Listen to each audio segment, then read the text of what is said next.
You can probably hear the noise in the background, but if you weren't aware, this was the Michael Mechanical channel, and I am Michael the Mechanical.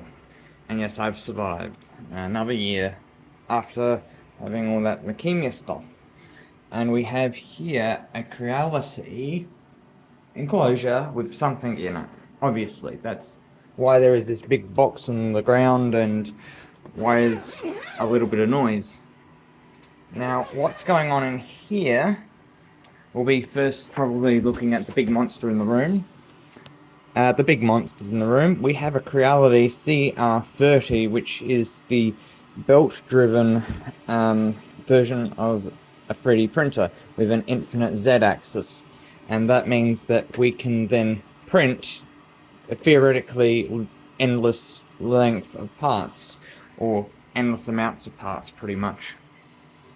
Now, in this instance, what I'm actually going to be doing with this printer right now, which is what it's actually doing, I'm just checking it as well, is it's printing ASA, acetylene, styrene, and I don't remember what the third one is. I'm still learning what the names are, and I don't remember that stuff. But let's just say the reason this big filter thingy here is if it wasn't for this, when printing, is producing harmful smoke and cancer-causing,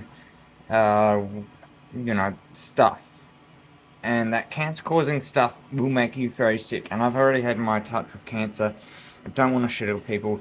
Having enclosure open like this is just exposing some of it, but not all of it. And because I'm not trying to breathe it in, I should be okay.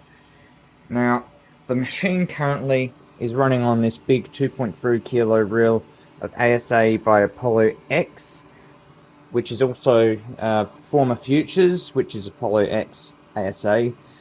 And what we're printing are these mesh things, and we need heaps of them. As you can see, it's still going, and you got to be very careful with the stuff you're doing. Very delicate work. Not every result is ever going to come out perfectly, but it's doing all right. It's doing what we can get it to do, and we'll go from there pretty much. Now I gotta pretty much have something. I can't. I gotta see if I can activate Google. Turn on the dining room light. I don't want to upset my phone, because if I say the words, what's going to happen is it's going to react. So I need to turn it on in a few other ways. Because we've got parts out in the kitchen, but unfortunately, it's not like a genuine light switch setup anymore. The light switch is on, but the light is off. So what I'd have to do is have to do it from my phone, because we're getting really smart. Turn on the dining room light. Sorry, it looks like those lights haven't been set up. Turn on the dining room light. Okay, turning on the dining room light. Yeah, how hard was that? Now I can turn up the volume of the light to maximum brightness, so we have a bit of light to work with here for a minute. And what we can do is we can have a look at what we've got. So you'll not notice all of the defects, but there are some defects here with these two specifically. There are some clear signs of defects. The biggest defect is at the ends here where it starts, and sometimes it fails to print perfectly at the very beginning. It's considered a fairly minor defect. It's not, a good thing that it happened, but it happens. That's a minor defect.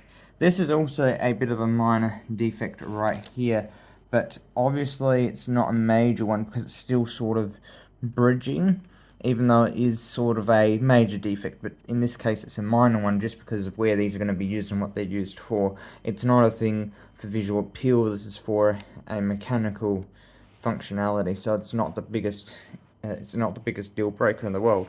However, in this one's case here, this one uniquely, this could be a bit of a deal breaker right here.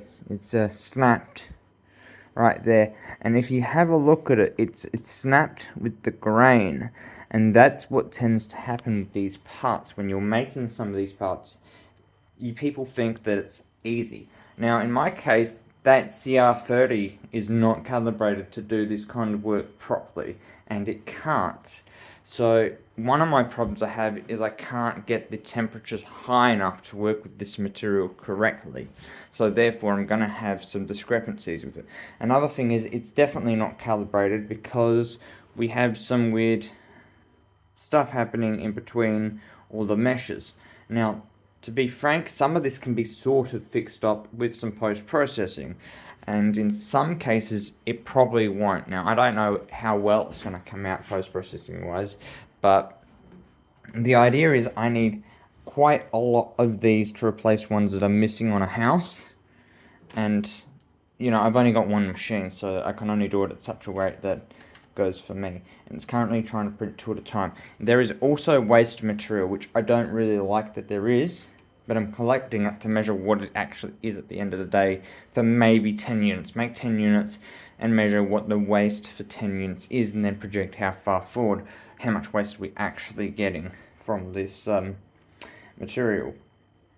So we've currently got 1, 2, 3, 4, 5, 6, that's 7 on there, and maybe there's an 8 hiding because I have a hard time believing that we've only got 7 right now. I have a feeling we've got to have another one somewhere, and it's not that one. That's an original OEM part. And another thing to note is, if you have a look at this one, even this one had issues, and this was one that was within specs, and you can see there's some of your waste material there, and that was intended, but the stuff that's not intended, it's a weird one. Now, even with the programs that we write, we have some weird discrepancies like this. That doesn't make any sense why it does that, and it's not just on one part, it consistently does it, and not everything comes out perfectly all the time. I mean, you got to learn from your mistakes.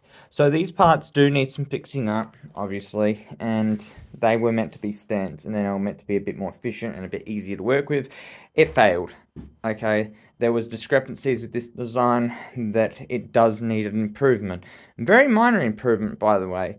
It's pretty close to what you need, but it's very minor. I only have only one way to currently fix this, and that's to essentially make those bearings sit where they're meant to sit, put maybe a bigger bearing on, and then add a bit of a bearing roller to it, and put a bit of a cage on it that has like a leg on it to stop things from rolling off, and then keep it on there, and then maybe even sand it down a little bit. That will give it some stability of what we need. So essentially, not all the parts you end up making will ever come out perfect. It's one of those things. And I also learned from a lesson that there's going to be a lot of people that look at you and your ideas and what you're doing, they're going to steal them regardless. But then there's going to be the integrity of these people, and how long are they actually going to last? Do they really want to do this? They just want to pinch your idea, make it harder for you. But you, as a man of integrity, as a person who can stand up and keep doing this day after day, year after year, you're gonna live. They're gonna just collapse and die because they're trying to pitch your idea to make money to get, financially somewhere in their own lives. But then they just spend it all and waste their time stealing someone else's ideas. So what we're gonna do is we're gonna try and make our ideas work, and then what we're gonna do is try to build out the business. Now, working on calculating this business sort of stuff, it's not gonna be an easy one, and I think at the end of the day, it's another one of those business ideas which does not seem entirely viable unless it's just me, maybe one other person sort of thing, because it's looking at the prices for each of the scenarios. Like, I'm looking at a company called CR30, and for the price that they gave me, it was pretty sad, the price that they were charging. But at the end of the day, if I was to guess, because it was originally going to take 2.5 hours roughly to do each part. Now, I've had to down tune my machine a bit because I kept having issues, because ASA is not easy to work with, and that's probably one of the keys. Then another key is you have filters. Then another key is you have all this equipment you potentially need to be as successful as you can possibly be with your parts. But you also might need some post-processing, which I don't even know if these companies even do. But anyway, for those parts, I got a quote from a company called CR30. Their quote, $10,560. That was the quote, and I was able to get down about $2,500. That was about my best price that I could give my parents for this job, based on what I could figure out at the time. Yet I didn't know everything. I was still trying to work it out. Like, I gave myself some leniency just in case, and trying to aim for like how much time I'm going to spend actually at these machines. Ideally, you got to look at it this way: the machines are CNC, and they're going to be doing all the work for you. You're not going to have to, do any work beyond operating those machines. And a lot of different companies are doing a lot of different things in order to support their weight. And I'm just looking at it and I'm like, we could run a bit of a business that does this. The thing at the end of the day is it viable? Can we make this work? I think in some sense, yes. In some sense, no. Because you're going to have these people come to you and be like, that's too much, that's too expensive. The thing is, at the end of the day, the prices have to be... You have to have a secondary business model to every business that's really cheap if you want to be successful. You've got to be able to work hard and smart at the same time. So, to understand my business model, I want to go down the path of making games. Games do not pull revenue straight away. So what happens is your money that you have at the beginning nosedives straight down, pretty much down a cliff. Whereas if I could incorporate a model like this, you charge for a model, it cushions you a bit, and then this also helps make it so you can glide down gently to where you end up at the bottom dollar. And if you can pull in a little bit of revenue for that, at least that helps give you one sustainable sort of revenue stream that is a bit of an asset, but it's to cushion other things, okay? Because you're not working on the machines 24/7. The machines are working 24/7, but you don't have to have an operator on them 24/7. You only have to have an operator on those machines for, a couple of minutes here and there for whatever reason it might be. And depending on how automated those machines are, you'll need someone to go and deal with the machine's problems from here to there, whenever it might be.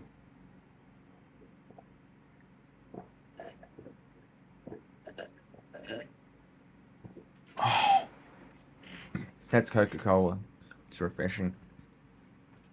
So what I need to work on at the moment is trying to build up this business model to be as viable and successful as possible. This also means that when I make parts, they have to be of the highest quality I can for a 3D printer, with the utmost best durability that I can get for the same quality that's required, and to be able to compete with other companies or products or whatever it might be. And I might have to sell my own parts that I figure out that are worth something at a premium. And the reason I have to sell things at a premium, don't get mad at me, but you have to understand the business model, why it has to be at a premium. I don't have places to store parts, so if I'm making parts, I need a place to store them. There isn't a market big enough to say, hey, it's worth making a whole bunch of parts just so that the whole market can buy one. There isn't going to be that many people buying them, so therefore there's a premium reason to sell them for a higher rate. You want something, you got to pay a higher rate for it. There is then also the fact of, you have to put in the effort and time to make these parts for the very few people that are literally going to come and buy them. People are going to come along and have this idea that, oh, there's easier methods than what you did. The thing is, at the end of the day, no one's going to touch those things and do it themselves. I've seen people in communities, and I know what people do. They go through real engineering avenues, and at the end of the day, they're scared things won't pay off. From my point of view, though, with the equipment that I end up acquiring and working on, it's something that I can repeatedly use over and over again. If I make one mold, that's one mold I have to then store on a shelf in a small space that I can't literally keep. And I eventually probably have to dump it or something, even if I could repeatedly make parts. But people might be like, dude, just make a whole bunch of parts and then ditch the mold. The same problem applies.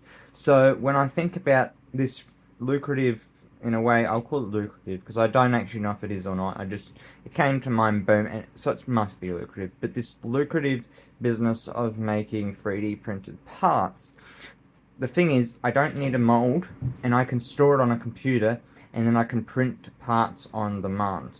The only catch-20 with that is I have to then print the parts, and then I have to do all the processing that's a part of that. Now, I gotta make people clear on what's another problem with this. The parts that are in my filters cost about $100 a piece. It's a little bit less than 100. It's around maybe $86 each filter, and I have to order them in bulk to be viable, because if I buy just one, the shipping costs are stupid high. So if I buy like 10, I'm getting sort of a group of what I need, and then I'm paying the same shipping price for 10 versus 1. It's stupid, but that's what it is. They're going to send me probably a pallet, and that's like, well, we'll just unpack the pallet and or pick the pallet up and throw it on my other car. That's the simplest way to look at things at the moment. So in this sense of what is going on right now, in order for this to work, I need to be able to utilize my space and my resources as effectively as I can. Someone buys a part from me, it's non-refundable unless the part has a major defect, which likely it won't, because it will go through QA, and if there's a problem, I've got to pay for it. It's my fault. I've got to pay for it, and I've got to try and get these things turned over as quickly as I can.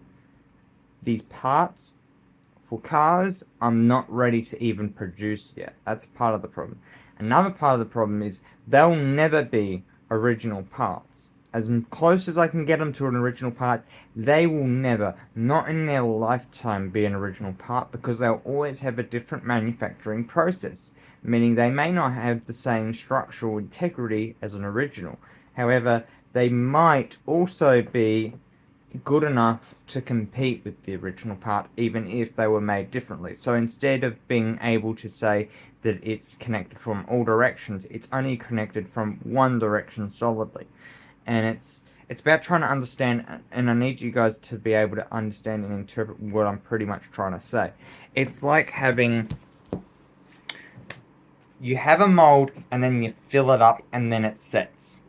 That there is when the state of the material starts at one temperature, which is like, call it 240 degrees or whatever it might be. My phone wants to keep tipping over, and then we don't want to have, yeah, this is frustrating as anything. But you have the material, it sets the 240 degrees mark, that's what you've melted to put it in there, and then this is wanting to slide again. Freaking phone. I think this isn't going to work. It's not a heavy object. It's a very light object that's not going to stop the phone from sliding. And even if I can stop the phone from sliding, I'm pretty sure we're not going to succeed in stopping it. But anyway, 240 degrees temperature. You melt it, and then you put it in a mold. You set it quickly, or whatever rates you want to set it at, and then boom, you have a part instantly able to use, and it only takes you a few seconds. This is when you've manufactured these on mass scale. It's only worth it that way if you're printing and manufacturing on a mass scale. Every single variation of manufacturing parts has a different method, and each method has a different cost associated with it. When you're printing for many people, like not printing but actually making parts for many people, a mold seems to be cheaper, and the long term, if you're making hundreds if not thousands of parts, hundreds and thousands of parts or millions of parts, the molds are always going to be the best. And the quality of those molds is also superior, because you're melting everything to one temperature, you're setting it at that temperature, and it's evenly set, and then boom, you have a part with a really good molecular structure. And when you start going into 3D printing, this is where people need to understand, why is 3D printing, a bit of a risky one for everyone. Why? You've got to understand the cost associated with it. You've got to understand, why is it a risky one? When you get a 3D printer and you print a part, people expect these parts to perform. No, they will never ever have that same performance as a solidly cast part. And the reason being is the integrity of the center is not necessarily going to be equal from each manufacturer. So each 3D printer might have different ways of, creating the same part. And the lower level your equipment, like mine currently, I'm going to explain why my equipment is pretty crap as it is set up now. But we are going to improve it in, the near future and potentially beyond that. But the thing is, we have to get off the ground first. We have to have that financial reason to improve things. And so we've got to start somewhere. So to understand what the problems are right now is when we are melting our filament, the temperatures nearby are not high enough for it to properly, connect and set. So when you saw that part that was cracked in the kitchen, that is because the printer is on a 45 and it's printing like this. So when it's printing like this, it creates that seam line. And if I was to grab that part and look at it again, you see where it's cracked is at that seam line. That is one of the structural problems with 3D printing. And in order to reduce the risk of that happening and the likelihood of that happening, you need to get the temperatures in the environment as close as possible to the tip when you're melting it.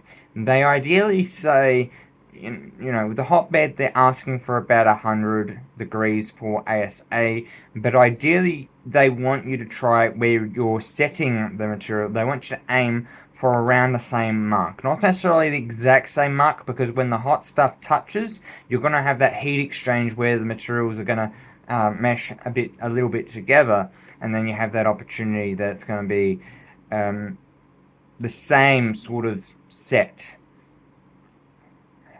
I'm trying to figure out what the right words are here.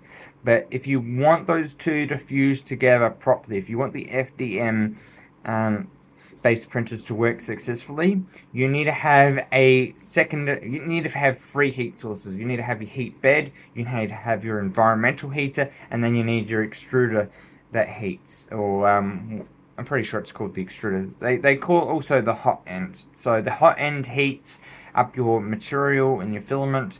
I believe the extruder, they call it filament feeder. It could be the same thing. I'm lost with the terminology. I'm still learning this stuff, but I understand all this mechanical concepts and stuff. Otherwise, I wouldn't be at the point where I'm at, where I have literally a heat lamp ready to put in the cage, and then I have to position it correctly to try and project as much heat onto my parts as possible. That way, when you're heating it, you're keeping the temperatures of the original material that you've just put down up. So then, as it's cooling down, it takes longer for the material to cool down, because you're keeping the heat up on that material, that when the printer hopefully gets around to it again, it's hot enough to reheat it enough that it melts a little bit, and then it fuses a little bit better. But understand this, even if you do that, the results are still never going to compete with a cast part. So in order to try and increase the strength yet again, you can increase the internal strength there by trying to keep the temperatures as close together as possible as you're printing. But then the second way of increasing the structural integrity is that when you do post-processing for ASA at least, you can use a fume box. And a fume box, what it's designed to do is to melt the material, and when it melts, it sort of coats itself. Like, think about it like a lacquer finish or something.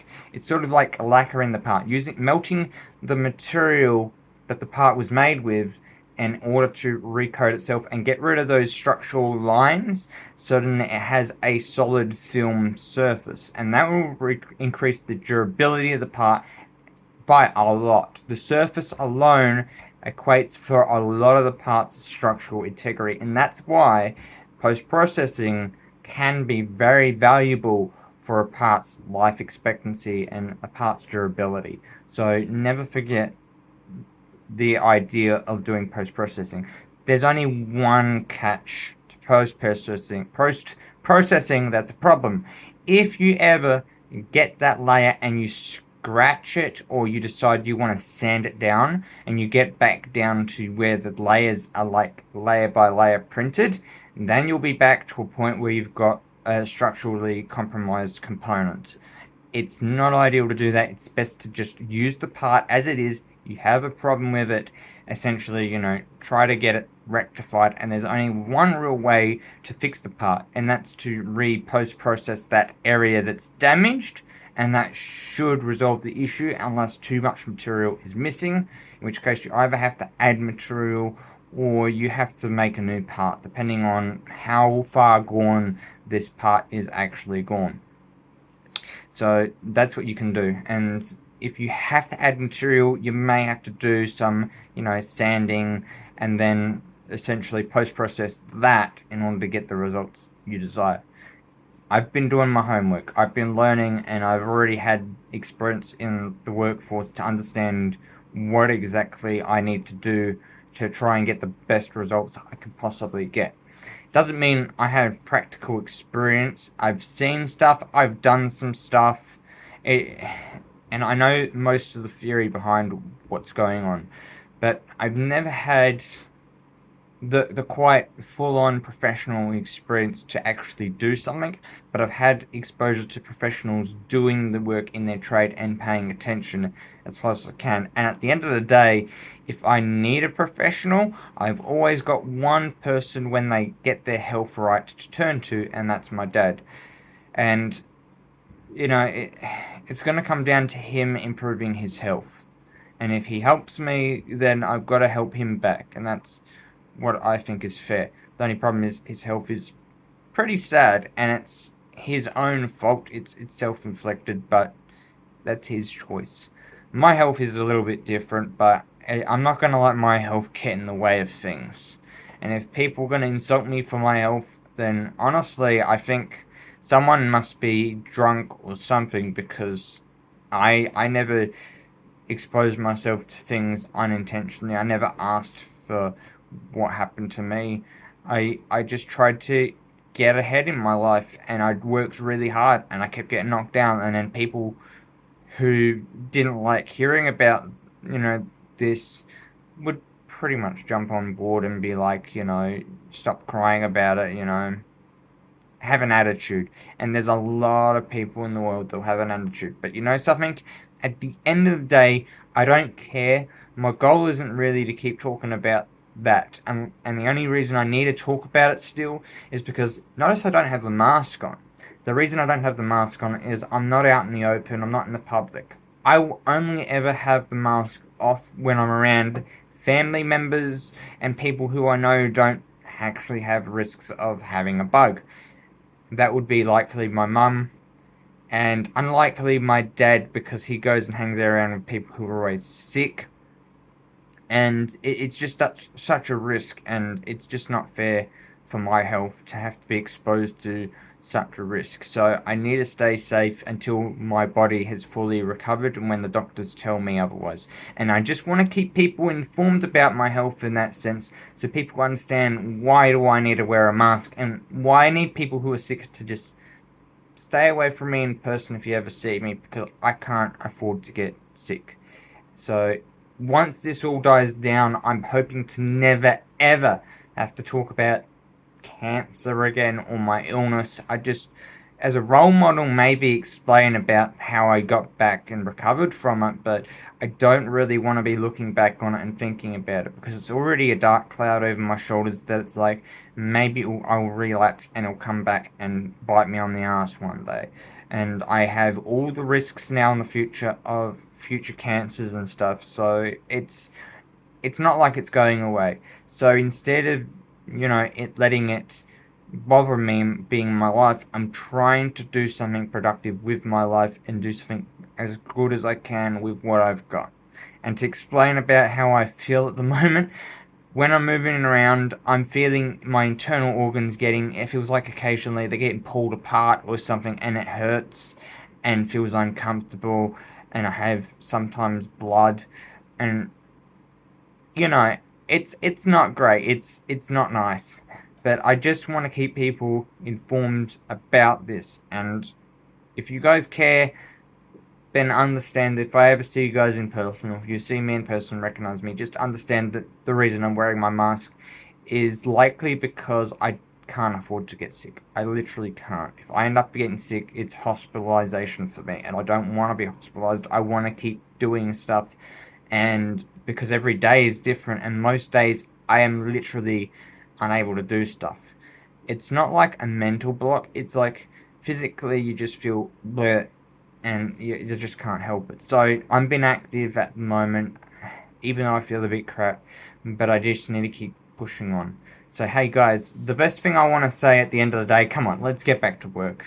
Thank you very much for watching. I'm Michael the Mechanical, and I will try to stay in touch with everyone. There are some plans for the future, and hopefully things will pan out and turn out alright, and if they don't, I apologize. I'm not trying to fail anyone or anything. I'm trying to make things work out as best as I possibly can. And if things do pan out, awesome. But I need to build up this small business first and use this business to build itself and so on and so forth. If it works, it works. If it fails, it fails. Bad luck, at least I've got tools that in the future, if I ever need them, I can make something and they can be assets that pay for themselves essentially, in which case the machines were free. If that makes anyone smile a little bit. So, Michael Mechanical out.